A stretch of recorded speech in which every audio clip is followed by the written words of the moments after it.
Why would thousands of Algerian Muslims choose to fight for their French colonizers against their own people? The answer is not simple betrayal. It's a web spun by colonial strategy, built on mistrust, inequality, and exploitation. These men would become known as Harkis, a name that to some means traitor, and to others, victim. Welcome to Sands of History, where the past comes alive through stories of empire, resistance, and the people caught in between. If you enjoy deep dives like this, don't forget to like, share, and subscribe. And if you'd like to support our work, check the links in the description to help us financially. Let's uncover how France's divide and rule tactics deliberately tore Algerian society apart and planted the seeds for one of the most painful legacies of its colonial rule. The French colonial machine in Algeria. When France invaded Algeria in 1830, it wasn't just about conquest. It was about transformation. The French intended to remake Algeria into a settler colony, not merely rule it. Within decades, large parts of the most fertile land were confiscated and handed to European settlers, colons or pieds noirs, while millions of native Algerians were reduced to second-class citizens in their own land. But this wasn't only an economic takeover. The French state systematically undermined traditional structures, tribes, Islamic courts, local governance, and replaced them with rigid foreign institutions. Muslims were denied citizenship unless they renounced their Islamic personal law, a compromise very few were willing to make. This created a racialized legal divide that ensured Muslims were legally inferior to their French counterparts. The result? A society built on resentment, with Muslim Algerians marginalized, humiliated, and politically voiceless. Divide and rule, the strategy begins. To maintain control over an increasingly hostile population, the French turned to one of the oldest imperial tricks in the book: divide and rule.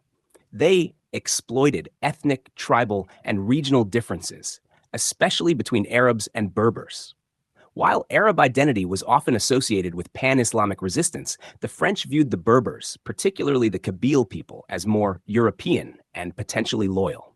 This idea birthed the infamous Kabyle Myth, the belief that Berbers were culturally distinct from Arab Muslims and could be assimilated into French civilization. France pushed Berber communities into French-style education and administration, while Arab regions were left underdeveloped and repressed. Over time, this created artificial ethnic cleavages, subtly implying that some Algerians were more deserving of French favor than others. But the divide and rule strategy didn't stop at ethnicity. France also manipulated class divisions, elevating certain Algerians into auxiliary administrative roles, especially in law enforcement, military, and local government. They were still under French command, but given privileges and economic benefits denied to their peers. The groundwork for the future Harki class was being laid, quietly and strategically. The cracks widen. Post-II disillusionment. After World War II, hope spread across colonized nations. France, a country that had just fought against Nazi oppression, was now facing pressure to decolonize. In Algeria, however, expectations were brutally crushed. The turning point came on May 8, 1945, in Sétif, Guelma, and Kerata, where peaceful pro-independence demonstrations by Muslims ended in bloodshed. French authorities and settler militias massacred tens of thousands of Algerians. The message was clear: the colonial hierarchy remained intact. Still, some Algerians continued to work within the system, believing reforms were possible. Others began to turn toward armed resistance, culminating in the outbreak of the Algerian War of Independence in 1954.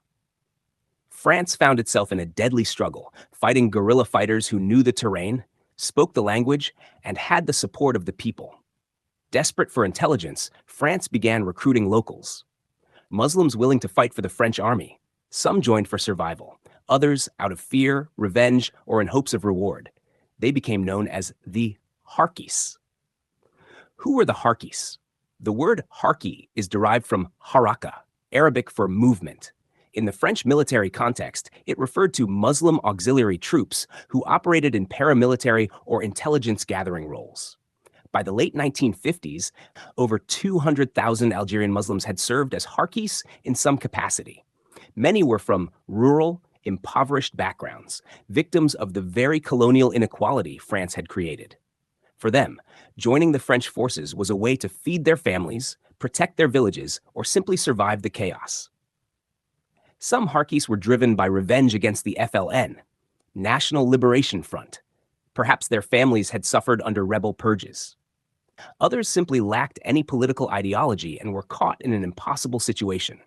But it was also a result of decades of deliberate French policy, which had created a class of Algerians who were economically dependent on colonial structures, trained to serve, yet never fully accepted.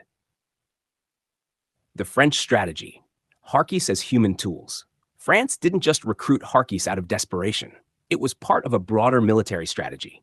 By using locals, French forces gained valuable insight into tribal dynamics, dialects, and terrain. Harkis often worked as interrogators, scouts, and informants. Their presence also sowed fear and confusion among Algerian civilians, who couldn't tell friend from foe. But the French didn't offer loyalty in return. Despite their service, Harkis were always seen as inferior. They were paid less than European soldiers.